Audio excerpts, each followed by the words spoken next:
అతిథుల పరిచయం ఎంవి ప్రసాద్ రెడ్డి గారు, సీనియర్ పాత్రికేయులు, ప్రముఖ విశ్లేషకులు. కరణం ధర్మశ్రీ గారు, వైఎస్ఆర్ కాంగ్రెస్ పార్టీ శాసనసభ్యులు. ఆంజనేయ రెడ్డి గారు, భారతీయ జనతా పార్టీ అధికార ప్రతినిధి, సీనియర్ నేత. ముందుగా ఈరోజు రెండు అంశాల మీద చర్చలోకి వెళదాం, రెండు కలిపే. ఒకటి, బీసీలకు సంబంధించి చంద్రబాబు గారు గతంలో ఏం చెప్పారు, ఏం చేశారు. అలాగే గుమ్మనూరి జయరాముని మంత్రిగా ఇప్పుడు బర్తరఫ్ చేశారు జగన్ గారు. ఆయన పైన లోకేష్ గారు, చంద్రబాబు గారు ఏం చెప్పారు, రెడ్ బుక్లో ఆయన పేరు ఎలా ఎక్కిస్తామని చెప్పారు, ఎన్ని రకాలుగా బూతులు తిట్టారు జయరాముని, ఇప్పుడు అదే జయరాముని ఎలా చేర్చుకోగలుగుతున్నారు.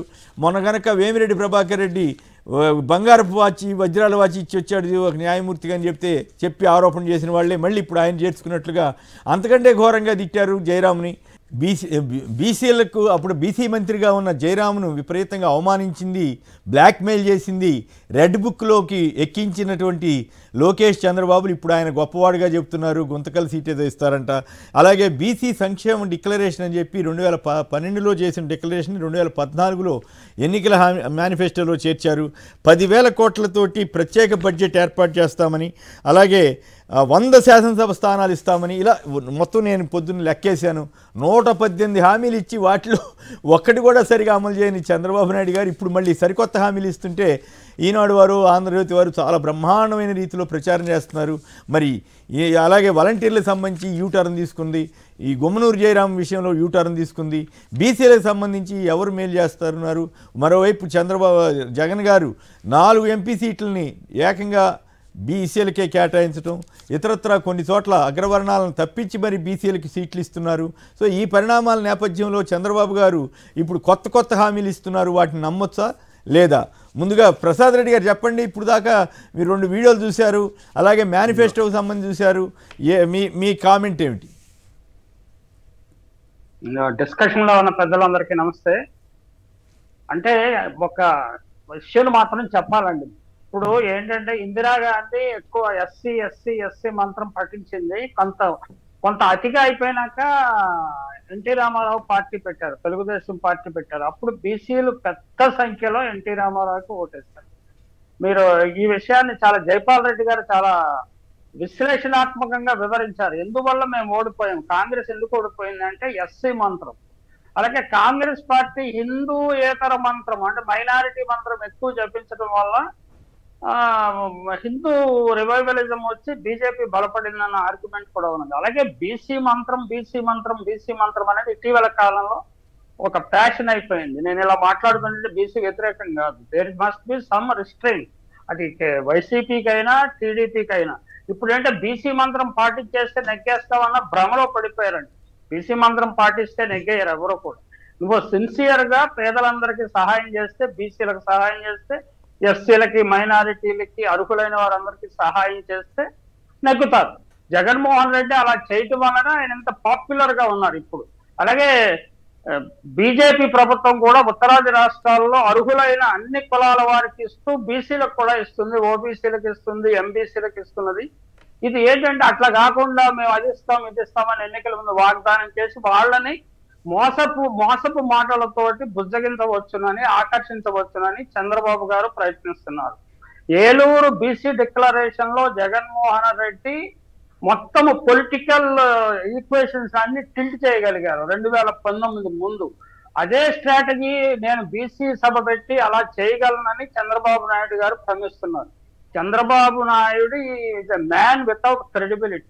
ఆయన మాటను జనం విశ్వసించరు, బీసీలు అసలే విశ్వసించరు. అంటే గతంలో అనేక సార్లు విని మోసపోయినందున ఆయన మాటను విశ్వసనీయత లేదండి. ఆయన ఎన్ని వాగ్దానాలు చేసినా విశ్వసనీయత లేదు. విశ్వసనీయత ఉన్న వ్యక్తులు ఎవరైనా, పార్టీలు ఎవరైనా కానీ చేస్తే కొంత నమ్ముతారు.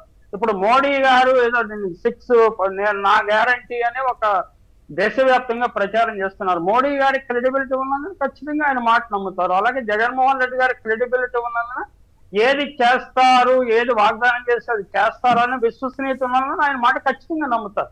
ఇప్పుడు బీసీ డిక్లరేషన్ పెట్టి నేను ఆకాశానికి నిచ్చినేస్తా అంటే జనం నమ్మరండి. అది అలాగే నేను ఒక విషయం మాత్రం చెప్పదలుచుకున్నా. బీసీలో ఆంధ్రప్రదేశ్ లో 50% లేరు. బీసీల సంఖ్య 37%. అది ఒక సెపరేట్ డిస్కషన్ అనుకోండి. అలాగే ఓసీలో ఇప్పుడు ఆ కాంట్రవర్సీలోకి వద్దులండి, ఆ కాంట్రవర్సీస్ ఇష్యూస్ ఉన్నారు. ఈ విషయాన్ని గుర్తించకుండా జగన్మోహన్ రెడ్డి ప్రభుత్వం అయినా చంద్రబాబు ప్రభుత్వం అయినా బీసీ మంత్రం పాటించడము అంత మంచిది కాదని నేను ఈ సందర్భంగా ఇష్యూ అది కాదు కదా. ఇప్పుడు రాజకీయాల్లో వాళ్ళకి తోచింది మీ ప్రచారం వాళ్ళు చేస్తారు. మీరు మీ దగ్గర మాత్రం కాదుగా, మీ దగ్గర మాత్రం అథెంటిక్ ఇన్ఫర్మేషన్ ఎట్లా ఉంటుంది? మీరు 37% మీరు ఎట్లా కంక్లూజన్కి వస్తారు? కులగణన జరిగిన తర్వాత మీరు చెప్పదలుచుకోవడానికి బేసిస్ ఉండాలి. కాదు ప్రసాద్ రెడ్డి గారు, శ్రీకృష్ణ కమిటీ 33% అని క్లియర్ గా ఓసీలు కాదు ప్రసాద్ రెడ్డి గారు, మీరు చెప్పదలుచుకోవడానికి కూడా బేసిస్ ఉండాలి. బేసిస్ ఉండాలి అనేది నా పాయింట్. Right, okay. ఆ ఇష్యూ అనవసరమైన ఇష్యూ రేజ్ చేస్తున్నారు మీరు అవసరం లేని ఇష్యూలోకి వెళ్తున్నారు. ఇక్కడ పాయింట్ ఏంటంటే, ఇందాక చూశారు కదా గుమ్మనూరు జయరాం గారిని ఎట్లా తిట్టారు. ఆయన బీసీ నాయకుడే కదా, అంత బణబూలు తిట్టారు, అంత అవమానించారు కదా, రెడ్ బుక్ అన్నారు కదా. ఇప్పుడు ఆయన తీసుకొచ్చి ఇక్కడ పెట్టుకుంటున్నారు. ఇప్పుడు ఆయనకి పునీతుడైపోయాడా? ఎట్లా ఇటువంటి వాటిని ఎట్లా సమర్థిస్తారు? వాలంటీర్లని అట్లా తిట్టాడు ఆయన చంద్రబాబు గారు. ఇప్పుడేమో నేను కొనసాగిస్తాను చెప్తున్నాను కదా. విశ్వసనీయత లేని వ్యక్తి చంద్రబాబు నాయుడు అని ఒక మాటతోటి నేను ఆయన మాటకు నేను విలువ ఇవ్వట్లేదండి. అసలు ఆయన మాటకు ప్రజలు కూడా విలువ ఇవ్వట్లేదు. ఆయన ఏం చెప్పినా గానీ మాట మార్చే మనిషి, మాటను నిలకడలేని మనిషి. ఆయన స్నేహితుడైనా ఆయన అనుచరుడైన పవన్ కళ్యాణ్ కూడా నిలకడలేని మనిషి. వాళ్ళకి విశ్వసనీయత లేదు కాబట్టి వాళ్ళ గురించి ఎక్కువగా చర్చించడం కూడా అనవసరం నేను భావిస్తున్నాను. ఖచ్చితంగా బీసీలు ఎవరూ విశ్వసించారు. జగన్మోహన్ రెడ్డి మాట 2019లో పూర్తిగా విశ్వసించిన వాళ్ళనే పెద్ద ఎత్తున ఆయనకు ఓటేశారు. ఈ ఎన్నికల్లో కూడా ఓటేస్తారు. క్రెడిబిలిటీ లేని కాంగ్రెస్ పార్టీ జాతీయ పార్టీగా రోజు రోజుకి కుంచుకుపోవడానికి కారణం ఏంటంటే లాకింగ్ క్రెడిబిలిటీ. చెప్పిన మాట వాలంటీర్ల వ్యవస్థ సంబంధించి చంద్రబాబు గారు ఇంత యూటర్న్ తీసుకోవడానికి ఎందుకు అంత తీసుకున్నాడు, ఎందుకు అంత భయపడుతున్నాడు అంటారా? అంటే ఖచ్చితంగా వాళ్ళ కార్యకర్తలు కానీ నాయకులు కానీ ప్రజల్లోకి వెళ్ళినప్పుడు వాలంటీరీ వ్యవస్థ గురించి చాలా పాజిటివ్ ఇంపాక్ట్ ఉన్నది. వాలంటీర్ వ్యవస్థ చాలా స్ట్రాంగ్ గా ఉన్నది. రేపు ఎన్నికల్లో వాళ్ళు డెసిసివ్ రోల్ ప్లే చేస్తారనే విషయం వాళ్ళకి అర్థమై ఉంటుంది. అర్థమైనందున వలన ఆయన యూటర్న్ తీసుకున్నాడు. అనేక విషయాల్లో చంద్రబాబు నాయుడు యూటర్న్ తీసుకోవడం మనకు కొత్త కాదు. అంటే పవన్ కళ్యాణ్ వాలంటీర్లు హ్యూమన్ ట్రాఫికింగ్, అసలు హ్యూమన్ ట్రాఫికింగ్ అనేది ఎప్పుడు మొదలైంది, ఎప్పుడు ఎంత విస్తృతంగా ఉన్నది అనేది పవన్ కళ్యాణ్కి అవగాహన లేదు. అలాగే చంద్రబాబు నాయుడు గారికి వాలంటీర్ వ్యవస్థ ఎంత బలంగా ప్రజల్లోకి వెళ్ళిపోయింది, ఎంత బలంగా వృద్ధులు ఇతరులకు వెళ్ళిపోయింది, పేద ప్రజల్లోకి వెళ్ళిపోయింది అనే విషయం ఇప్పుడిప్పుడే క్రమంగా అర్థమయ్యి మిమ్మల్ని తీసేయను అనేది వాడు చెప్తా ఉన్నారు. అయినా వాలంటీర్లు చంద్రబాబు నాయుడు గారిని విశ్వసించే పరిస్థితి లేదండి. ఆయనకి 2024 ఎన్నికల ఫలితాలు వచ్చాక అర్థం అవుతుంది ఏంటంటే వాలంటీర్లు వైసీపీ వాడు కాదు. వాలంటీర్లు young people with service motive and volunteering the public cause. వాళ్ళకి ఏంటంటే వాళ్ళు they are enjoying the work they are doing. పేద ప్రజలకు మనం సహాయం చేస్తున్నాము, వృద్ధులకు సహాయం చేస్తున్నాము, మన అమ్మమ్మ తాత లాంటి వాళ్ళకి మనము ఆర్థిక సహాయం చేస్తున్నాము అనే సంతోషంతో వాళ్ళు సేవ చేస్తున్నారు. గ్రామీణ ప్రాంతాలకు వెళ్ళినప్పుడు అసలు వాళ్ళతో మాట్లాడుతుంటే way they are expressing their pleasure. అంటే 5,000 ఇస్తున్నారు, 3,000 ఇస్తున్నారు కాదు. But they are deriving lot of pleasure from the work they are doing because they are very young, unpolluted minds అని నేను భావిస్తున్నాను. రైట్. అయితే ఒక్క మాట చెప్పండి, ఇప్పుడు బీసీలకు మాత్రమే 50 ఏళ్ళకి పెన్షన్ ఇస్తారు. జగన్ గారేమో మొత్తం అన్ని వర్గాల్లో పేదలకి 45 ఏళ్ళ నుంచి 60 ఏళ్ళ వరకు మహిళలకి ఇస్తున్నాడు కదా. దానికి పోటీగా బీసీలకి మాత్రమే ఎట్లా ఇస్తారు? ఇస్తే అందరికి ఇవ్వాలి కదా. 50 ఏళ్ళకి 65 ఏళ్ళను 60 ఏళ్ళకి తగ్గించినట్టున్నారు కదా. ఇట్లాంటి వాగ్దానాలు ఎట్లా చేయగలుగుతారు? అబద్ధపు వాగ్దానాలు అనేది ఇంకో అంటే ప్రతి చోట నిష్ క్రియేట్ చేయడం మార్కెటింగ్ టెక్నిక్ అండి. అదేంటంటే మొత్తం అందరూ మన మాట వినరు, కనీసం అందులో కొందరినైనా మన వైపు ముందుకోవాలి. అంటే బీసీల ఫోకస్ జగన్మోహన్ రెడ్డికి బీసీ ఓటర్లు ఎక్కువగా ఉన్నారు కాబట్టి బీసీలను ఫోకస్ చేస్తే మన ఓట్లు బీసీ ఓట్లైనా కొన్ని వస్తాయని ఆశ.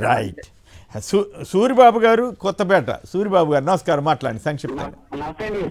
నమస్తే, చెప్పండి. ఇప్పుడు చూశారు కదా గుమ్మనూరు జయరాం గురించి, వాలంటీర్ల గురించి చంద్రబాబు గారు ఎట్లా తిట్టింది. ఇప్పుడు ఆయన్ని పార్టీలో చేర్చుకున్నాడు, ఇప్పుడు వాలంటీర్లను కొనసాగిస్తానంటున్నాడు. మీరేమంటారు? చంద్రబాబు గారికి అది జనతో పెట్టిన విద్యండి. అర్థమైందండి. ఆయన నిజాలు ఎప్పుడు చెప్పాడు కదా సార్. గతంలో మీరు చెప్పినట్టు 118 వాగ్దానం ఇచ్చి ఒక్క వాగ్దానం క్రెడిబిలిటీతో అతను చేయలేదు. అవును. అలాగే గతంలో వాలంటరీ వ్యవస్థనే విస్మరించి మాట్లాడాడు. ఈ రోజుని ఆయనకి వాటని వణుకుతో ఈ రోజున మళ్ళీ వాలంటరీ వ్యవస్థే కావాలని కోరుకుంటాడు ఆయన. ప్రసాద్ రెడ్డి గారు చెప్పింది యథార్థాలు సార్. వాలంటరీ విషయంలో అయితే కానీ అతనికి చంద్రబాబు నాయుడు గారికి క్రెడిబిలిటీ లేదన్నదే 100% నేను ప్రసాద్ రెడ్డి గారితో ఏకీభవిస్తున్నాను సార్. రైట్, ఓకే, ధన్యవాదాలు. ధర్మశ్రీ గారు చెప్పండి, ఇప్పుడు జయరామ్ గారి ఇష్యూ మీరు వీడియో చూసుంటారు, అట్లాగే వాలంటీర్లకు సంబంధించి చూశారు. బీసీలకి 100 సీట్లు ఇస్తానని మళ్ళీ ఇప్పుడు 2014లో చెప్పి 40 సీట్లకు 47 అన్నీ ఇచ్చారట. అలాగే 10,000 కోట్లతో ప్రత్యేక బడ్జెట్ అట. ఇవన్నీ చదవటానికి 118 నేను గబగబా చదివాను. ఆశ్చర్యం వేసింది. అనేక విచిత్రమైన వాగ్దానాలు ఉన్నాయి, అవన్నీ తీసి పక్కన పారేశారు. ఇప్పుడు మళ్ళీ కొత్తగా హామీలు ఇవ్వటం మొదలుపెట్టారు.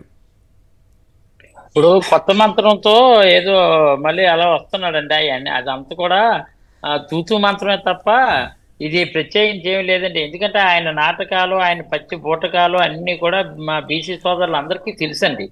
100% ఆయన గతంలోనే చెప్పాడు అన్నమాట. బీసీ డిక్లరేషన్ ఏది చేశాడు? 10,000 కోట్లు కేటాయిస్తానని చెప్పాడు. ఎక్కడ కేటాయించాడు?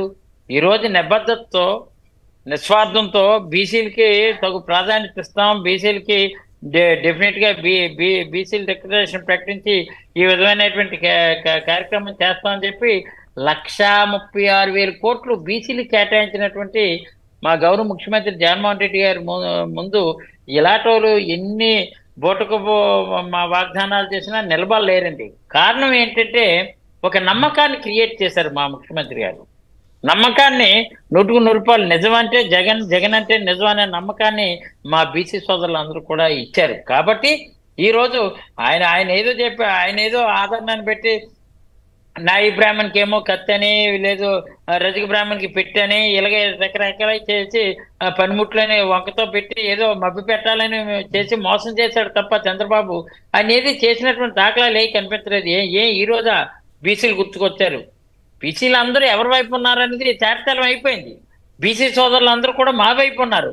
ఈ రోజు ఏంటంటే మీకు తెలుసో తెలీదో ఇప్పుడు ఉన్నటువంటి చట్టసభల్లో కానీ అన్ని కార్యక్రమాల్లో కానీ నామినేటెడ్ పోస్టుల్లో కానీ ఇప్పటికీ చాలా వరకు కూడా నామినేటెడ్ పోస్టుల్లో అయితే మీకు సుమారు 52% దగ్గర బీసీలకి ఇచ్చినటువంటి పరిస్థితి.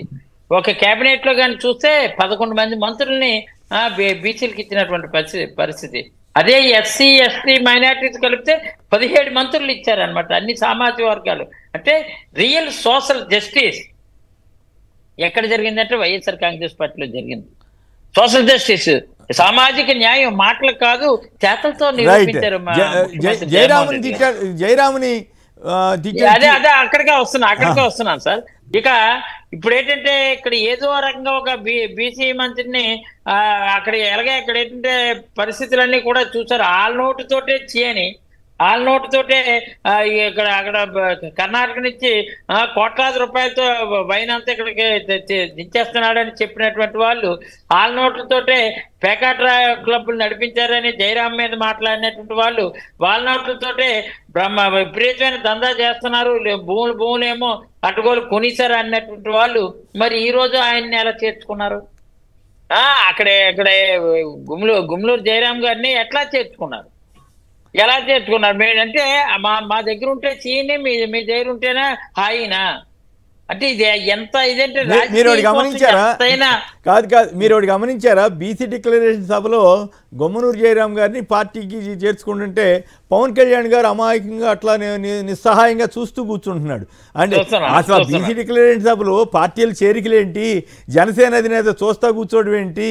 మరి జనసేన కూడా ఆ పార్టీలో చేరిపోయిందేమో అని అనుమానం వస్తుంది కదా. ఇక అట్లాంటి పరిస్థితి క్రియేట్ అంతే కదా. ఇప్పుడు సార్ బీసీ అంటే తోసి అన్నటువంటి పెద్ద మనిషి అండి ఈయన మన చంద్రబాబు క్లియర్ గా బీసీ అంటే తోసి అన్నాడు. ఎవరైనా బీసీలో పుడతారా అని మాట్లాడాడు. బీసీలు తోకలు కట్ చేస్తాను, ఏదైనంటే మీరు చేస్తున్నటువంటి విధానాలు చూస్తే ఎక్కడ తొక్కాలి అక్కడ తొక్కుతా, బీసీలు తోకలు కట్ చేస్తాను ఒక నాయి బ్రాహ్మణ సోదరుడి మీద మాట్లాడిన మాటలు ఎప్పుడు కూడా ప్రతి బీసీ సోదరుల చెవిలో ధ్వనిస్తున్నాయి. అంచేత బీసీల గురించి మాట్లాడే హక్కు వాళ్ళకి తెలుగుదేశానికి ఎక్కడ ఉందండి? కేవలం బీసీలు వాడుకోవడం బాగా తెలుసు, బీసీలు బాగా వాడుకోవడం తెలుసు, కానీ బీసీలకు ఉపయోగపడినటువంటి దాఖలాలు ఎక్కడా లేవు. ఈ రోజు ఈ రోజు చెప్తున్నాను, ఒక డిప్యూటీ సీఎం పదవి, సీఎం పక్కనే డిప్యూటీ సీఎం పదవి బీసీలకు ఇచ్చినా, లేదు రాజ్యాధికారంలో భాగస్వామి ఇచ్చినా, లేదు నామినేటెడ్ పోస్ట్ లో మీకేమో అబౌవ్ 52% ఇచ్చినా, ఏ మంత్రివర్గ విస్తరణలో 62% బీసీ ఎస్సీ ఎస్టీ మైనార్టీకి ఇచ్చినా, ఈ రోజు ఉన్నటువంటిది రాజ్యసభకి నలుగురు బీసీ సోదరుల్ని రాజ్యసభ ఎంపీలుగా పంపించిన, 6 లోక్సభ ఎంపీలకి బీసీలనే పంపించిన అవుట్ ఆఫ్ 25 లో. ఇవన్నీ కూడా గౌరవ ముఖ్యమంత్రి గారు చేతలతో నిరూపించారు సార్. రైట్, చేతలతో నిరూపించడం కాదండి, ఇప్పటికే 1,17,000 కోట్లు బీసీల కార్పొరేషన్ ద్వారా ఇచ్చి 56 కార్పొరేషన్లు. రైట్, ఆంజనేయ రెడ్డి గారు కూడా మాట్లాడిన తర్వాత మళ్ళీ మాట్లాడుతురు. కానీ ఒక్క నిమిషం, అశోక్ బాబు గారు విశాఖపట్నం, చెప్పండి. చంద్రబాబు గారు యూటర్న్ తీసుకోవటం, జయరామ్ గారిని అని బూతులు తిట్టి, లోకేష్ గారిని రెడ్ బుక్లో ఎక్కించి ఇప్పుడు అట్లా మాట్లాడటం, వాలంటీర్ల వ్యవస్థ గురించి అన్ని బూతులు తిట్టి ఇప్పుడేమో మేము కొనసాగిస్తామని చెప్పటం, మీరేమంటారు సార్? ముందుగా మీకు శ్రీనివాసరావు గారికి, అలాగే అక్కడ డిబేట్లో పాల్గొన్న పెద్దలందరికీ నమస్కారం సార్. సార్, ఇప్పుడు చంద్రబాబు నాయుడు గారు చేస్తుందంతా ఒక బోటకం సార్. ఎందుకంటే ఆయనకి బీసీలు అంటే పడరు. మా వెనుకబడిన జిల్లాలు ఉన్నట్టు ఉత్తరాంధ్రలోనే బీసీల కోసం అప్పుడు పుట్టుస్వామి కమిషన్ వేసినప్పుడు ఈ నాయకులు కానీ వీళ్ళే వేయించారు. బీసీల్లో మీకు తోక కత్తిరిస్తాను, మళ్ళా వెళ్ళి బుడబుడకలో మాదిరిగా. ఇప్పుడు అక్కడ పొంగనూరు జయరామ్ గారు వెళ్ళి 10 రోజులు అవ్వలేదు సార్. ఆయన వెళ్ళి అక్కడికి వెళ్ళి ఆయన కోసం ఏదో మాట్లాడి మళ్ళా ఇప్పుడు అదే తండ్రి కొడుకులు వచ్చి మళ్ళా ఆయనకి సీట్ అవటం ఏంటి సార్? అసలు ప్రజలు బాగా. తర్వాత మీరు విశాఖపట్నం కదా, ఒక మాట చెప్పండి. నిన్న జగన్ గారు ధైర్యంగా విశాఖపట్నం నుంచే నేను ప్రమాణ స్వీకారం చేస్తానని విశాఖ దగ్గర అంత అభిమానంగా చెబితే, ఈనాడు వాళ్ళు పచ్చి బూతులు రాస్తూ విశాఖ మీద విషం కక్కారు. మరి దాని గురించి ఏమంటారు మీరు? విశాఖపట్నం నిజంగా ఇలాంటి గెట్సిన లీడర్లు మా విశాఖపట్నం కావాలి సార్. ఓకే, పైగా ఇలా ఇంత అభివృద్ధి పదవులు రోడ్డు చూడమండి సార్, ఈ వైజాగ్ వచ్చి చూడమండి. మరి రామోజీ గారిని ఒకసారి తీసుకెళ్తారా? రామోజీ గారిని, వాళ్ళ అబ్బాయి కిరణ్ ని, ఇంకా వాళ్ళ దగ్గర పనిచేసే సిబ్బందిని మొత్తం దారుణంగా అంత విషయం కక్కుతున్నారు విశాఖపట్నం మీద. విశాఖపట్నం ఈ రోజున అంత గట్స్ గా చెప్పారు సార్ ఆయన. రైట్, సో అదంతా ఉపయోగమేనా ఆ ప్రాంతానికి? చాలా ఉపయోగం సార్. ఇటుపక్క 3 జిల్లాలు, ఉత్తరాంధ్ర జిల్లాలతో పాటు పక్కపక్కన జిల్లాలు కూడా చాలా మంచి సార్. అవును, వెస్ట్ గోదావరి వరకు అంతా కలిసి సార్. ఆయన ఒక బూటకంతో వస్తున్నాడు sir. Right, thank you. Nageswara Rao Anakapalli నుంచి. నాగేశ్వరరావు నమస్కారం. సంక్షిప్తంగా. అప్పిరెడ్డి వైజాగ్ నుంచి నమస్కారం. నమస్కారం అండి. నమస్కారం. మీకు ప్రసాద్ రెడ్డి గారికి, ఆంజనేయ రెడ్డి గారికి, ధర్మశ్రీ గారికి నా పేరు అప్పలరెడ్డి అండి. ఓకే సార్, నేను జగన్ గారి మీద చాలా వండర్ఫుల్ గా జరిగిందండి. ఎంత బాగా జరిగిందంటే నిజంగాను ఆయన చెప్పడమే కాదు, యాక్చువల్గా ఆయనకి ఇక్కడ ఆ వారం నెలకం లభిస్తుందండి. ఇంట్లో కాకుండా నెక్స్ట్ ఎన్నికలు కనీసం 10 సీట్లు బొమ్మలు వేసాక 10 సీట్లు వస్తాయండి. గ్యారంటీ. అంటే మేము కూడా సర్వీస్ చేస్తాం, కంపల్సరీగా 10 సీట్లు గ్యారంటీ. అంచేత ఆ విషయంలో రుషికొని చూసారు కదండి. మామూలుగా విషయం కట్టారు. ఇప్పుడు ఎలా అనిపిస్తుంది? వైజాగ్ కదా మణిహారంలో ఉందండి. బ్రహ్మాండంగా ఉంది ఆ బిల్డింగ్ కట్టింది కానీ, మొత్తం ఆ బీచ్ రోడ్డు కానీ నేను కూడా చూశాను ఈ మధ్య. చాలా ఇంత మార్పు, ఆ రోడ్లు చూస్తే అద్భుతంగా మారినాయి. బ్రహ్మాండంగా ఉందండి. రైట్, బీసీఏ సంబంధించి ఒక మాట చెప్పండి. గుమ్మనూరు జయరాముని చేర్చుకోవటం, వాలంటీర్ల మీద మళ్ళీ యూటర్న్ తీసుకోవడం. మన చంద్రబాబు ఎన్ని సీట్లు ఇచ్చారండి బీసీలకి? 94 సీట్లు అండి. అవును, 18 సీట్లు. ఎన్ని సీట్లు ఇచ్చారండి? 18 మాత్రం. అంటే గాలికి పోయే తలెత్తుంది ఏదంటారు కదా, అలాగా ఏంటంటే ఇంకెలా గెలిచేది లేదు, ఏమన్నా ముందు జరగద్దాం అని చెప్పేసి నోటికేస్తే చెప్పేస్తామండి అంతేనండి. రైట్, ధన్యవాదాలండి. ఆంజనేయ రెడ్డి గారు చెప్పండి. ఇప్పుడే చూశారు కదా గుమ్మనూరు జయరాముని ఎన్ని తిట్టింది, ఏం కదా ఇప్పుడు ఇట్లా మారింది. పైగా 10 రోజుల క్రితమే కదా ఇప్పుడు అదంతా కూడా చేసింది. ఆ తర్వాత ఇప్పుడు వాలంటీర్ల గురించి చంద్రబాబు గారు మాట మార్చింది. వీటన్నిటి మీద మీ బీసీ డిక్లరేషన్ చూసాం, వీటన్నిటి మీద మీ అభిప్రాయం ఏంటి? కేసర్ గారు, మీకు ప్రసాద్ రెడ్డి గారికి, గౌరవ శాసనసభ్యులు కరణం ధర్మశ్రీ గారికి, వీక్షకులకు అందరికి కూడా నమస్కారాలు. మొదట మీరు అడిగిన ప్రశ్నలకు వచ్చే ముందు ప్రసాద్ రెడ్డి గారు ఏవైతే వ్యాఖ్యలు చేశారో వారితోటి నేను పూర్తిగా ఏకీభవిస్తున్నాను. ప్రభుత్వ పథకాలు ఇచ్చేటప్పుడు ఆయన బీసీఆ, ఓసీఆ ఇది కాదు, అర్హులు ఎవరైతే ఉన్నారో వాళ్ళందరికీ అందించాలా, అది న్యాయమని ప్రసాద్ రెడ్డి గారు ఏదైతే చెప్పారో దాంతో నేను వాటితో పూర్తిగా ఏకీపిస్తున్నాను. ప్రధానమంత్రి నరేంద్ర మోడీ గారు ఆ విధంగానే ప్రధానమంత్రి నరేంద్ర మోడీ గారు ఇస్తున్న అన్ని పథకాలు కూడా మొత్తం చూడు, మాధవ్య, మహబూబానా, మేరీనా ఏమి చూడరు. అందరూ కూడా అర్హులైన వాళ్ళందరూ కూడా ప్రత్యేకంగా మహిళల్ని లబ్ధిదారులుగా చేస్తున్నారు ప్రధానమంత్రి. ఒకటి. రెండోది, నేనేమంటున్నా అంటే మీరు తెలివిగా మోడీ గారి గురించే మాట్లాడారు, కానీ ప్రసాద్ రెడ్డి గారు ఏపీలో జగన్ గారు కూడా అలాగే అర్హత ప్రాతిపదికగా చేస్తున్నారని చెప్పారు. నేను రాకముందే మీరు నన్ను అనుబంధ ప్రశ్న ఇస్తే ఎట్లా? నేను అనుబంధ ప్రశ్న కాదు, మీరు కావాలని మిస్ చేస్తున్నారని నాకు అర్థమైంది. అందుకోసం నేను అవసరం వచ్చినప్పుడు మంచి చెప్పడంలో మిస్ చేయను, తీవ్రంగా విమర్శించడంలో కూడా మిస్ అయ్యాను. నేను వస్తున్నాను మీ పాయింట్. ఒకటి, మీరు ఈ రోజు మనం చూసాం కదా, జగన్మోహన్ రెడ్డి గారు అనేక కార్పొరేషన్లు పెట్టారు. ఆ కార్పొరేషన్లకు నిధులు లేవు, గదులు లేవు, కూర్చోడానికి గదులు కూడా లేవు, నిధులు లేవు. ఆ కార్పొరేషన్ ఏమైనా మనకి తెలుసు, ఎన్ని కార్పొరేషన్ కులాల వారి కూడా. నేనేమంటున్నా అంటే ఏదైనా ఎన్టీ రామారావు గారు వచ్చినప్పుడు నిజానికి బీసీలకి ఒక స్థానము రాజకీయాల్లో ప్రముఖ పాత్ర వచ్చిందంటే ఎన్టీ రామారావు గారి నుంచే వచ్చింది. అంతకుముందు చాలా తక్కువగా ఉండేది. అది మీరు ఏకీపిస్తారు, నేను ఏకీపిస్తా, ధర్మశ్రీ గారు కూడా ఏకీభవించాలా, ప్రసాద్ రెడ్డి గారు ఏకీపిస్తారు.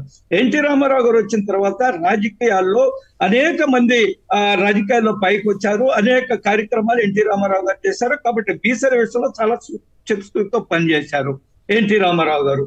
నేనేమంటున్నా అంటే ఈ రోజు వాలంటీర్ల వ్యవస్థను గురించి మీరు మాట్లాడారు. వాలంటీర్ వ్యవస్థ, నేను ఆయన లైటర్ నోటి చెప్తున్నా, వాలంటీర్ వ్యవస్థ విషయంలో చాలా మంది రాజకీయ నాయకులకు చాలా కోపం ఉంది.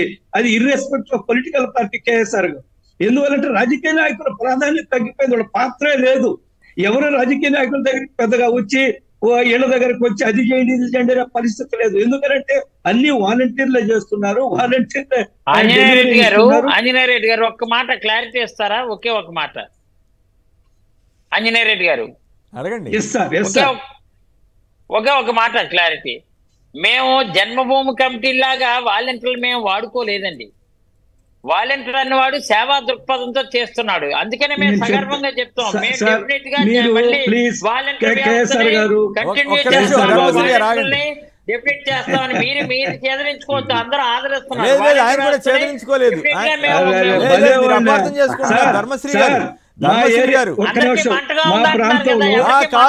కాదు, ఆయన ఉద్దేశం ఏంటంటే రాజకీయ నాయకుల ప్రాముఖ్యత తగ్గి వాలంటీర్లు అన్ని సేవలు చేస్తున్నారని చెబుతున్నారు. మంచిదే కదా. అందరూ వెళ్ళి ఆంజనేయ రెడ్డి గారి ఇంటి దగ్గర చేతులు కట్టుకుని నిలబడాలా? ఇప్పుడు అవసరం లేకుండా చేశారు కదా. నేను వస్తున్నాను. అదే మేము వాలంటీర్ వ్యవస్థ ఉంటుందని చెప్తాం. అదే జన్మభూమి కమిటీలు పునరుద్ధరిస్తాం అని చెప్పాలని దమ్ము ఉంటే చంద్రబాబుని ఆగండి. గౌరవ వేతనం పెంచుతాం. ధర్మశ్రీ గారు ఆగండి. నేను మీకు లైటర్ నోట్ చెప్తున్నాను సార్. రాజకీయ నాయకులు అందువల్ల రాజకీయ నాయకులు సహజంగా ఈ వాలంటరీ వ్యవస్థ మీద కోపం ఉంది. వాలంటరీ వ్యవస్థను దుర్వినియోగం చేయలేదా, లేదా వాలంటరీ వ్యవస్థ ఎవరో ఒకరిద్దరు చేసిన వ్యక్తులు చేసిన తప్పులకు మొత్తం వ్యవస్థను తప్పు పట్టడం ఏమాత్రం సమంజసం కాదు. అది పవన్ కళ్యాణ్ గారు మాట్లాడినప్పుడు కానీ, చంద్రబాబు నాయుడు గారు మాట్లాడినప్పుడు కానీ నేను ఐ స్టూడ్ బిహైండ్ వాలంటీర్స్ గట్టిగా సమర్థించిన వాడిని. నేను ఎవరో ఒకరిద్దరు చేసిన తప్పులకు మొత్తం వ్యవస్థను తప్పట్టు కరెక్ట్ కాదంటారు ఒకటి. కానీ అధికార పార్టీ నాయకులు ఏం చెప్తున్నారు? వాలంటీర్లు మా వాళ్ళు, మేం చెప్పినట్టు చేయాలా, ఎలక్షన్ లో మీరంతా పనిచేయాలా, ఎలక్షన్ కోసం పనిచేయాలని అధికార పార్టీ నాయకులు మాట్లాడుతున్నారు కదా. వాలంటీర్ వ్యవస్థను దుర్వినియోగం చేస్తామని వాళ్లే చెప్తున్నారు కదా. కేసీఆర్ గారు మా ప్రాంతంలో నందిని అనే ఒక వాలంటీర్ ఉంది, అమ్మాయి అద్భుతంగా పనిచేస్తుంది, చాలా వండర్ఫుల్ గా సేవాభావంతో పనిచేస్తుంది. ఎప్పుడు మా ఇంటికి వచ్చిన వైఫ్ తో ఆరోగ్యం ఎంక్వైరీ చేస్తుంది, ఇంట్లో పరిస్థితి తెలుసుకుంటుంది, నాకు ఎప్పుడైనా ఫోన్ చేస్తుంది, ఒకసారి ఇది పరిస్థితి అని చెప్తుంది. కరెక్ట్ పాయింట్ చెప్పారు ఆంజనేయ రెడ్డి గారు, మీరు చాలా కరెక్ట్ పాయింట్ చెప్పారు, చాలా నిజాయితీగా చెప్పారు. ఇక్కడ విషయం ఏంటంటే అలాంటి సేవలు అందించడం ద్వారా ప్రభుత్వానికి మంచి పేరు తెమ్మని అడుగుతున్నారు. దాంట్లో పెద్ద తప్పు సార్. ఇది ఒకసారి మీరు గుర్తుండే ఉంటుంది కేసీఆర్ గారు, నరేంద్ర మోడీ గారు ప్రధానమంత్రి అయిన వెంటనే ఒకటే చెప్పారు, less government more governance, less government more governance. Less government అంటే ఏమిటి? అన్నిట్లో రాజకీయ నాయకుల ప్రాధాన్యత తగ్గించడము, వాళ్ళ వ్యవహార శైలి తగ్గించడము. మోర్ గవర్నెన్స్ అంటే ఏమిటి? ప్రభుత్వ పథకాలన్నీ కూడా అర్హులైన వాళ్ళందరూ కూడా చేరడము. కాబట్టి నేను వాలంటీర్ వ్యవస్థను నేను వ్యతిరేకించడం లేదు. At the same time volunteer వ్యవస్థను దుర్వినియోగం చేయడానికి అధికార పార్టీ ప్రయత్నిస్తుంది. వాళ్ళే చాలా స్పష్టంగా చెప్పారు. అయితే రైట్, మీ అభిప్రాయం చెప్పారు, చక్కగా ఉంది, బాగుంది. ఇక్కడ పాయింట్ ఏంటంటే చంద్రబాబు గారు బూతులు తిట్టారు, ఇప్పుడు మళ్ళీ ఆయన కంటిన్యూ చేస్తానని చెప్తున్నాడు. గొమ్మనూరు జయరామ్ ఇంతకుముందే చెప్పాను నేను. గొమ్మనూరు జయరామ్ బూతులు తిట్టాడు, కేసీఆర్ గారు నేను ఎప్పుడో చెప్పాను మీకు, మీతో చర్చలో పాల్గొంటున్నప్పుడు, ఏ రాజకీయ నాయకుడు కూడా మేము వస్తే వాలంటీర్ వ్యవస్థను పూర్తిగా రద్దు చేస్తామని చెప్పే ధైర్యం ఎవరికి ఉండదని చెప్పాను. ఈ రోజు అది ప్రూవ్ అయింది. చంద్రబాబు నాయుడు గారు చెప్తున్నారు నేను కొనసాగిస్తా అని. బహుశా కొన్ని రోజుల తర్వాత వాలంటీర్లు పర్మనెంట్ ఎంప్లాయీస్ గా చేస్తారని మనం ఆశ్చర్యపడిన అవసరం లేదు. మిమ్మల్ని ప్రభుత్వంలో అబ్జర్వ్ చేసుకుంటారు ఆశ్చర్యం. అందుకని నేను మీరు గొమ్మనూరు జయరామ్ గారి గురించి చెప్పారు. At the same time Gollapalli Suryarao గారు ఏం మాట్లాడారు అవి కూడా మీరు ప్లే చేస్తుంటే వాళ్ళు కూడా వైసీపీలో చేర్చుకున్నారు. అదే విధంగా మన మీరు పార్టీలు మారడాన్ని నేనేం పెద్ద ఆక్షేపించట్లేదు, జరుగుతాయి అవి మనకి 1952 నుంచి ఉన్నాయి, అవి కాదు ఇష్యూ.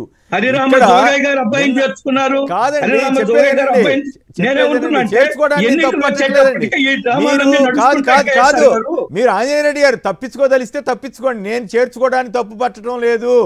కానీ నేను అడుగుతున్నది ఏంటంటే తెలుగుదేశం అధినాయకులు సరే పార్టీలో చేర్చుకుంటారా లేదా అనేది వేరే విషయం. వీళ్ళు బ్లాక్మెయిల్ రాజకీయాలు చేస్తున్నారా, రెడ్ బుక్ అని చెప్పి భయపెట్టే ప్రయత్నం చేస్తున్నారా, అట్లా చెప్పి మళ్ళీ మా పార్టీలోకి వస్తే మేము ఏం అనమని చెబుతున్నారా? ఇంత పెద్ద నాయకులు ఇట్లా మాట్లాడొచ్చా అన్నది నా ప్రశ్న. సార్ నేనేమంటున్నా అంటే ఎన్నికలు దగ్గరకు వచ్చే కొంది ఇటువంటి నాటకాలు, డ్రామాలు, ఇటువంటి చేర్పులు ఇవన్నీ కూడా నడుస్తూ ఉంటాయి. మనం అన్ని వీడియోలు కూడా మనం బయటికి తీద్దాం. ఆయన ధర్మాన ప్రసాదరావు గారు జగన్మోహన్ రెడ్డి గారి కుటుంబాన్ని గురించి ఏం మాట్లాడారు, అనేక మంది ఏం మాట్లాడారు, జగన్మోహన్ రెడ్డి గారి ప్రియాలను అన్ని కూడా మనం వీడియో తీసి ప్లే చేయడానికి సిద్ధంగా ఉంటే నేను ఇప్పుడు చెప్పేది ధర్మాన ప్రసాదరావు గారిని జగన్ గారు ఎప్పుడైనా తిట్టారా? ధర్మాన ప్రసాదరావు గారిని జగన్ గారు ఎప్పుడైనా తిట్టారా? మీరు అర్థం చేసుకోవాల్సింది, నేను అడుగుతున్నది ధర్మాన ప్రసాదరావు గారు జగన్ ఎప్పుడు తిట్టలేదు. మీరు ధర్మాన ప్రసాదరావు ఎప్పుడైనా ఒక వ్యాఖ్య చేసి ఉంటే ఆయన ఉపసంహరించుకున్నాడు. చంద్రబాబు నాయుడు అట్లా చేయడం ఇప్పుడు మీరు అట్లా కాదు. ఇక్కడ నా పాయింట్ ఏంటంటే జయరామ్ గారు అలాంటి వ్యక్తా కాదా మీరు చెప్పండి, అది నా పాయింట్. నేనేమంటున్నా అంటే చంద్రబాబు నాయుడు గారే అంత సీనియర్ నాయకుడు, 14 సంవత్సరాల ముఖ్యమంత్రి, అపారమైన పరిపాలన అనుభవం ఉండే వ్యక్తే చంద్రబాబు నాయుడు గారు అబ్బాయి తీవ్రమైన విమర్శలు చేశారు. అందులో ఎటువంటి అనుమానం లేదు. ఈ రెడ్ బుక్ ఏదైతే ఉందో రాజస్థాన్ నుంచి కాంగ్రెస్ మంత్రి ఒక ఆయన బయటకు వస్తూ రెడ్ బుక్ బయటకు తీసుకొచ్చారు. అది పెద్ద ఆదర్శంగా తీసుకొని మాట్లాడుతున్నారు. కానీ నేనేమంటున్నా అంటే రాజకీయాల్లో ఎన్నికల దగ్గర పొందుకుంది ఇటువంటి నడుస్తూ ఉంటాయి, అన్ని రాజకీయ పార్టీలు నడుస్తుంటాయి. కాబట్టి దీన్ని మనం వీళ్ళే కాదు ఈనాడు, ఆంధ్రజ్యోతి ఎంత దారుణంగా ఎంత నీచంగా రాశాయో జయరాం మీద మీరు ఒకసారి చూడండి. అప్పుడు పేపర్లు చూసి ఆయన నానా రకాలుగా రాశారు. ఇప్పుడు వాళ్ళు చాలా గొప్పగా మార్చేశారు. అది జయరాం మరి ఇంత నీచంగా రాసినప్పుడు మీరు ఎప్పుడు ఆయన తొలగించలేదు కదా మంత్రి పదవి నుంచి. మరి ఇప్పుడు వాళ్ళు చేర్చుకున్నారు కదా, అంటే వాళ్ళు చేర్చుకున్నారంటే కరెక్టా కాదా? ఈ రోజు ఆయన గురించి ఇంకా సాక్షి రాస్తుంది. రైట్, ఒక్కసారి కేశవరావు గారు శ్రీకాకుళం. కేశవరావు గారు నమస్కారం, మాట్లాడండి సార్. అక్కడ ఉన్న వాళ్ళందరికీ నమస్కారం సార్. నమస్కారం. అదే సార్, ఇప్పుడు బీసీ డిక్లరేషన్ కోసము మరి చంద్రబాబు నాయుడు గారు, జనసేన గారు ప్రకటించారు. అవును. అయితే గతంలో కొత్తగా వచ్చిన వారు ఎవరైనా ప్రకటిస్తే అది అర్థం ఉంది. కానీ పాత 14 సంవత్సరాలు పరిపాలన చేశారు ఆయన. బీసీ డిక్లరేషన్ కోసము గతంలో ఏదైనా చేసి ఇప్పుడు దానికంటే మెరుగు చేస్తామంటే అర్థం ఉంది. గతంలో 14 సంవత్సరాలు ఒక బీసీకి రాజ్యసభ సభ్యుడు ఇవ్వకపోయిన వాళ్ళు, ఒక బీసీకి 100 సీట్లు ఇవ్వకపోయిన వాళ్ళు ఇప్పుడు కొత్తగా వచ్చి మేము ఏదో చేస్తామంటే ప్రజలందరూ నమ్మే పరిస్థితుల్లో లేరు. పైగా 10,000 కోట్లు కేటాయిస్తామని చెప్పారు. ఇంకా నేను పొద్దున్నే చదివా, ఓహో ఇట్లు ఏమన్నా ఉన్నాయేమోని, ఎక్కడ ఒక్కడి కూడా కనపట్లేదు. పైగా బెల్ట్ షాపుల గురించి కూడా చెప్తే ఇప్పుడు బెల్ట్ షాపులు కూడా 43,000 అయిపోయినాయి అప్పట్లో చంద్రబాబు గారి టైంలో. ఇవన్నీ చూస్తే చదివితే అసలు ఇదేంది ఇప్పుడు మళ్ళీ కొత్త హామీలు ఇస్తున్నారు అని అనుమానం వస్తుంది. రైట్. రామకృష్ణ గారు, ఏలూరు. రామకృష్ణ గారు నమస్కారం అండి. కేఎస్ఆర్ గారు నమస్కారం. ఇప్పుడు బీసీల గురించి చంద్రబాబు నాయుడు మాట్లాడే అర్హత ఎక్కడ ఉందండి? తోకలు కత్తిరిస్తా, తోలు తీస్తా, ఎస్సీలు ఎవడన్నా పుట్టాలనుకున్నాడా అనుకుంటారా అని అన్న మాటలు దేవాలయం లాంటి సచివాలయంలోకి నాయి బ్రాహ్మణులు దేవాలయం వస్తే నా దేవాలయం లాంటి సచివాలయంలోకి వస్తారా అని ఇచ్చాడు. ఇటువంటి మాటలు మాట్లాడిన తర్వాత వాళ్ళంతా కూడా జగన్ గారు విధానాలకి కట్టుబడి జగన్ గారిని 150 సీట్లు ఇవ్వడానికి కారణం అదేనండి. ఓకే. అయితే ఇప్పుడు ఈ వాలంటరీ వ్యవస్థ ఉందండి, వాళ్ళ వాలంటరీ వ్యవస్థ విధానం అనేది ఒక చరిత్ర. జగన్మోహన్ రెడ్డి గారు తీసుకున్న చరిత్ర అది చిరస్థాయిగా నిలిచిపోద్ది. ఏం చేద్దంటే అర్హులైన ప్రతి ఒక్కడికి ఇస్తున్నారండి. చంద్రబాబు నాయుడు గారు కుప్పకూలిపోవడానికి కారణం ఏంటంటే జన్మభూమి కమిటీల వల్ల ఆ కార్యకర్తలు దోచేశారు కాబట్టి ప్రజలు తెలుసుకుని జగన్ వెంటే ఉన్నారండి. ఓకే. మరి ఇప్పుడు ఆయన మళ్ళీ నేను కూడా వాలంటీర్ల వ్యవస్థ కొనసాగిస్తానన్నాడు. మొన్న దాకా బూతులు తిట్టాడు.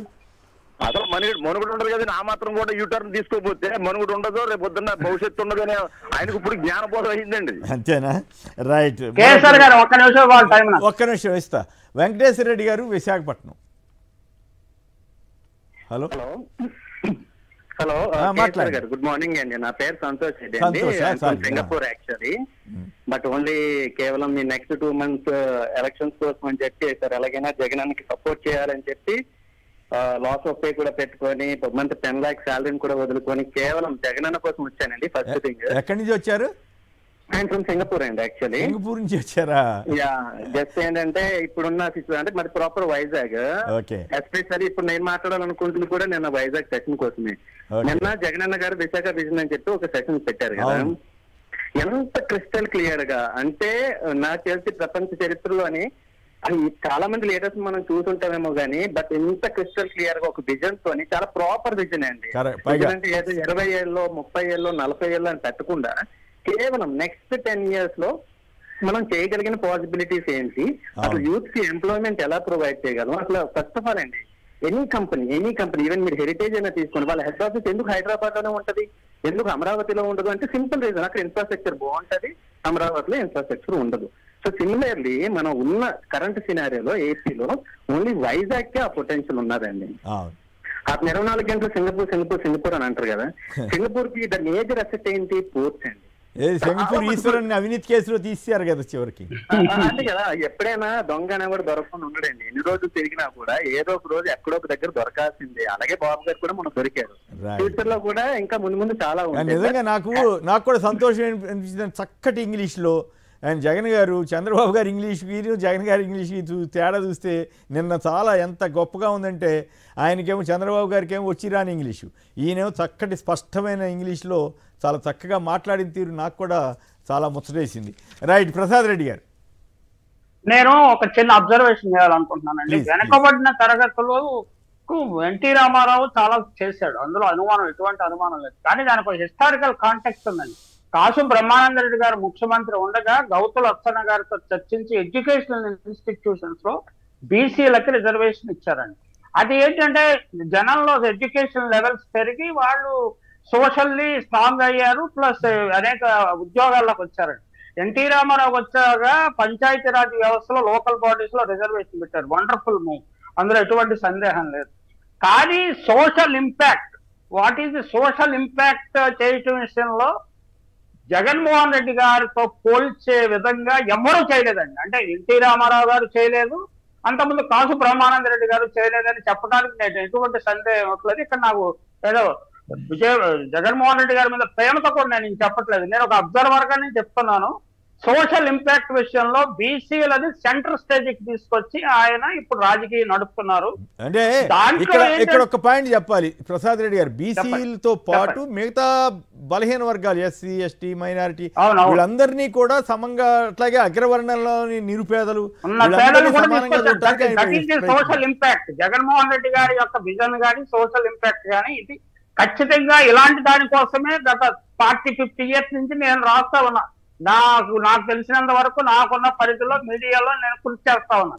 ఆయన ఇప్పుడు అది చేయటం అనేది నాకు చాలా సంతోషించే విషయము. ఏంటంటే బీసీలకి అంటే మీరు కూడా పెత్తందారుల తరఫున లేరు,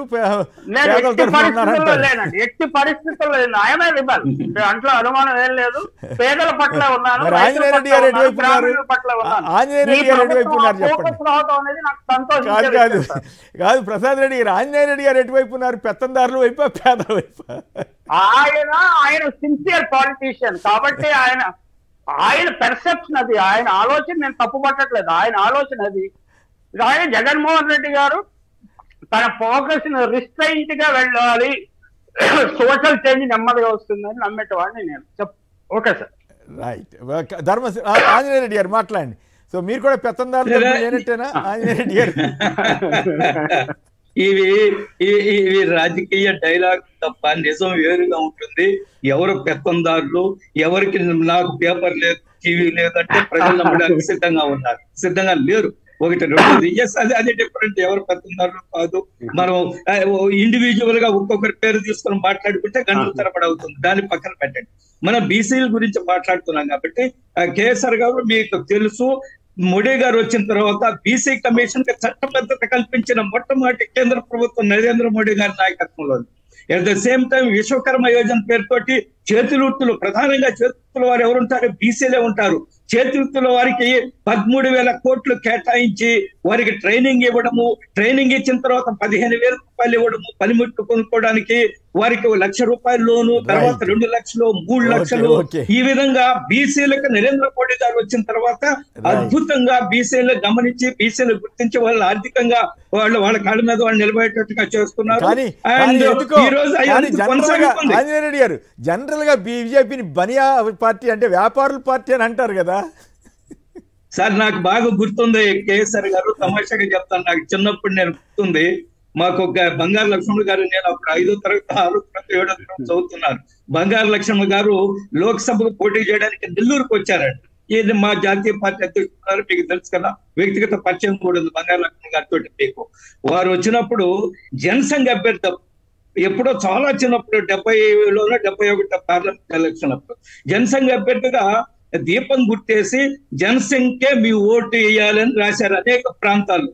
కొంతమంది ఏం చేశారంటే జనసంఘం ముందు అని పెట్టారు, భోజన సంఘానికే మీ ఓటు అని. అంత వ్యంగ్యంగా మమ్మల్ని మాట్లాడిన సందర్భాలు కూడా ఉన్నాయి. ఈ అవమానాలన్నింటినీ భరించి ఈరోజు మీరు దేశంలో ఒక అద్భుతమైన పరిపాలన ఇస్తున్నాం. దేశంలో అనేక రాష్ట్రాల పరిపాలన ప్రపంచానికి దేశాన్ని ఆదర్శంగా మోడీ గారు ప్రయత్నం చేస్తున్నారు. నెల్లూరులో కూడా ఒకసారి జనసంఘ అభ్యర్థి ఎవరో పేరు అన్నదాత మాధవరావు గారు అసెంబ్లీ, అన్నదాత మాధవరావు గారు అసెంబ్లీ నెల్లూరు నగరం, అన్నదాత మాధవరావు గారు, రామారావు గారు విజయనగరం, మొత్తం 3 గెలిచారు అప్పుడు 1967లోనే. రైట్. ధర్మశ్రీ గారు చెప్పండి, మాట్లాడండి. నిన్న వైజాగ్ విజన్ అనేది చాలా ప్రెజెంటేషన్ ఇచ్చిన తర్వాత పెర్ఫెక్ట్ గా ఏదైతే మా ఉత్తరాంధ్రలో ఉన్నటువంటి వాళ్ళందరి తాలూకా కళ, ఆశ, కాంక్ష, ఆకాంక్ష అవన్నీ కూడా బ్రీఫ్ గా ఒక అద్భుతమైనటువంటి దీంతో గౌరవ ముఖ్యమంత్రి గారు ప్రజెంట్ చేయించారు సార్. చేసిన తర్వాత ఇంత విజన్ ఉన్నటువంటి నాయకుడు ఉంటేనే వెంకిబండి ప్రాంతాలు కానీ అన్ని ప్రాంతాలు కానీ సమానంగా అభివృద్ధి చెందుతాయనే దాంట్లో ఎటువంటి సందేహం లేదు. అది కూడా ఏంటి, time bound, with in span of 10 years Visakhapatnam ప్రపంచ చిత్రపటంలో ప్రథమ స్థానంలో ఉంటుందని అన్నారు. బెంగళూరు, చెన్నై అన్నిటికన్నా ఇక్కడ ఉన్నటువంటిది ఈవెన్ బెంగళూరుతో పోల్చుకోండి, లేదంటే ఈవెన్ హైదరాబాద్తో పోల్చుకోండి. ఎయిర్పోర్ట్ కనెక్టివిటీ, షీపోర్ట్ కనెక్టివిటీతో మంచి క్యారియర్తో ఉండడంతో పాటు టూరిజం పరంగా కానీ, అలాగే సాఫ్ట్వేర్ పరంగా కానీ, సినిమా సిటీ పరంగా కానీ అన్నిటికీ అనువైనటువంటి మంచి ప్రదేశం అయినటువంటి విశాఖపట్నాన్ని మనం డెవలప్ చేసుకోవడానికి ఇలాగా ఈ విజన్తో వెళ్తే ఈజీగా మనం డెవలప్ చేసి వాటికన్నా మనం ముందంజలో ఉంటామని చెప్పినటువంటి మాట ఇది ఉత్తరాంధ్ర ప్రజలందరూ కూడా ఎంతో సంతృప్తినిచ్చింది. అన్నిటికీ మించి రేపు ప్రమాణ స్వీకారం ఇక్కడి నుంచే చేస్తాం. రేపు ముఖ్యమంత్రిగా, రెండవసారి ముఖ్యమంత్రిగా విశాఖపట్నం నుంచే ప్రమాణ స్వీకారం చేస్తాం, ఇక్కడి నుంచే పరిపాలన సాగిస్తాం. లెజిస్లేటివ్ క్యాపిటల్ గా ఎట్టి పరిస్థితుల్లో అమరావతి అక్కడ ఉంచుతూ ఇక్కడ ఏంటంటే ఎగ్జిక్యూటివ్ క్యాపిటల్ గా ఇక్కడి నుంచే ప్రమాణ స్వీకారం చేసి ఇక్కడి నుంచే పరిపాలన సాగిస్తాను అనేది ఇది నిజంగా చాలా చాలా మాకు కొండంత ధైర్యాన్ని ఇచ్చింది. ఈయన మాటలు చెప్పడం కాదు, చేతల ముఖ్యమంత్రిగా మరొకసారి ప్రూవ్ చేసుకుంటున్నారు అనేది మాత్రం అందరికీ అర్థమయ్యి డెఫినెట్ గా ఒక అద్భుతమైనటువంటి మెజార్టీ, అద్భుతమైనటువంటి ప్రయారిటీ వైఎస్ఆర్ కాంగ్రెస్ పార్టీ ఉంటుందనడంలో ఎటువంటి సందేహం లేదు. ఒకటి ఇవన్నీ చూసే జై హో బీసీ అన్నాడు. బీసీ అన్నటువంటి వాడిని చంద్రబాబు నాయుడు జై హో బీసీ అని అమరావతిలో పెట్టి పక్కన ఉన్నటువంటి పవన్ కళ్యాణ్ పక్కన పెట్టుకొని అంతవరకు నిన్నటి వరకు స్కామ్లో ఇరుక్కుపోయాడని చెప్పి ఆయన విమర్శించిన ఆయన్ని పక్కన పెట్టుకోవడం వల్ల అది బీసీలని గురించి కాదు, ఆయన ఫోకస్ చేయడం కోసం, బీసీలు వాడుకోవడం కోసం, మరోసారి బీసీలు మోసం చేయడం కోసం ఏంటంటే 50 సంవత్సరాలకే 4,000 పెన్షన్ అట్ట. నిన్న మాటలో నేను ఒకటి ఫాలో అయ్యాను. నేనే కదా 2,000 పెన్షన్ తీసుకొచ్చానంటే ఎన్నికలు ఒక 30 రోజుల ముందు ఉన్నాను కదా 2,000 పెన్షన్ ఇచ్చేస్తే మొత్తం 5,000 పెన్షన్ ఇచ్చినట్ట. అంటే ఎంత మోసపూరితమైన ప్రకటనలు ఇస్తున్నా అంటే ఇప్పుడు 4,000 అని అంటాడు. వచ్చేది లేదు, చర్చ లేదు. 1983లో ఇట్లాగే జరిగింది. 1983లో కూడా ఎన్టీ రామారావు వచ్చి ₹2 కిలో బియ్యం అనగానే విజయభాస్కర్ రెడ్డి గారి ప్రభుత్వంలో ఉన్నప్పుడు ఆయన ₹1.90 ఇచ్చాడు. ఇచ్చినా జనం ఎవరు దాన్ని పట్టించుకోలేదు. ఎన్టీ రామారావు వచ్చేది లేదు, టీడీపీ అయితే వచ్చేది లేదు, చచ్చేది లేదు. ఇంక వైఎస్ఆర్సీపీని ఎదుర్కోలేక 4,000 అన్నాడు. 4,000 నిజంగా నువ్వు ఎప్పుడు అంటే మళ్ళీ 2029 ఇది అబద్ధాలు మాట్లాడే చంద్రబాబు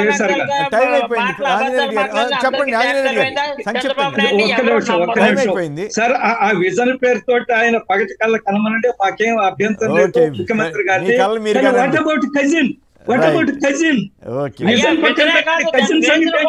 సునీతమ్మ కజిన్ అవి ఏమైంది?